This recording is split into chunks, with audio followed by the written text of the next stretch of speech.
రాదురా ఏ విజయం నీ కోసం నా కోసం, ఎటుపోదురా నువ్వు చేసిన కష్టం ఎప్పటికైనా సొంతం.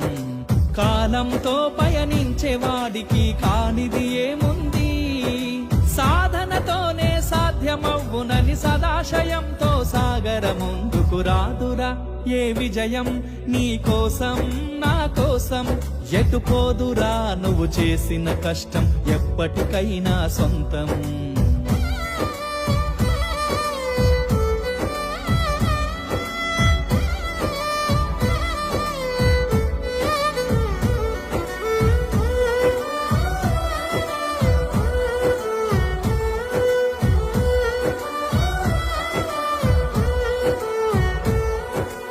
ఆకాశంలో అలలాగా పోయే ఆ పక్షులనే చూడు, అనుకున్న గమ్యమే